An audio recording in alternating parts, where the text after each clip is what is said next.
So if it doesn't produce dopamine correctly, you lose your drive to really do much, okay? If it's faulty, so it's hit and miss, okay? Sometimes it produces, sometimes it doesn't. You'll almost have that manic depressive, so you be manic when you have too much dopamine, and then when that runs out, your supply's gone. You drop down below normal and you're depressed. So that can be a factor.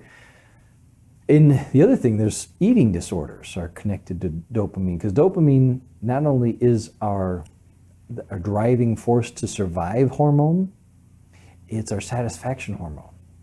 Okay, so if the only way we can get some satisfaction is by eating, we become addicted to food.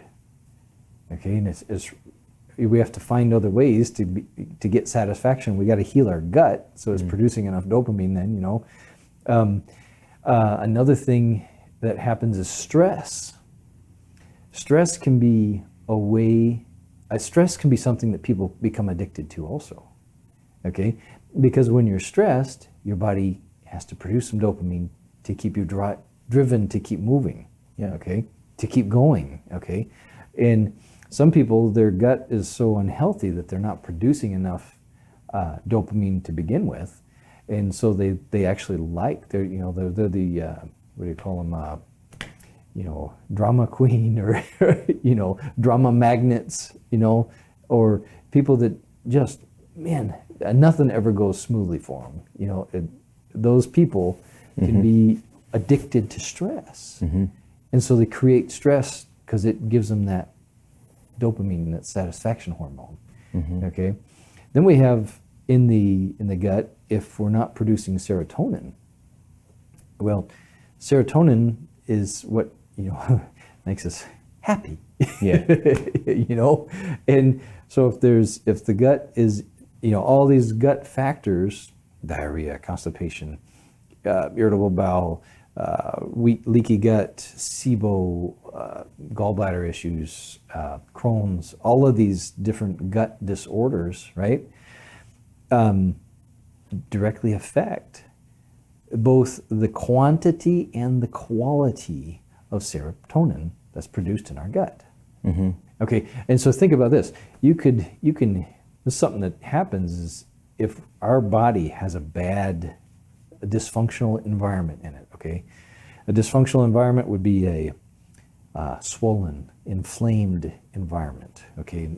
A body that's swollen, inflamed, is going to be highly reactive. The immune system's going to be on alarm at all times, but the tissue in all of our organs, okay, in someone that's severely inflamed, the tissue in their body is going to be a rough place for things to survive properly. Okay, so things like hormones in a swollen, inflamed person can be denatured in the environment of their body. Okay, so thyroid produces all the right hormones, correct?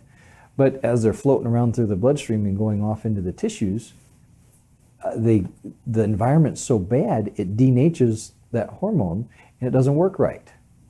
So when they get a lab test, they have all the thyroid hormones they ever wanted. Everything's normal, right?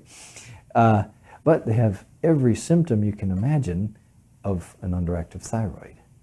Okay, same thing happens with dopamine and serotonin. They're hormones also. They're hormone neurotransmitters. And so even if your brain is producing enough and so on and so forth, if you have a body that's inflamed, what's produced in the gut gets denatured by the time it gets to your brain. So the gut irritation feeds inflammation in our body. And so it's something that we have to deal with anyways. If we're going to ever get ahead of inflammation in our body, we got to heal the gut to begin with. And if we want enough serotonin and dopamine, we have to heal our gut.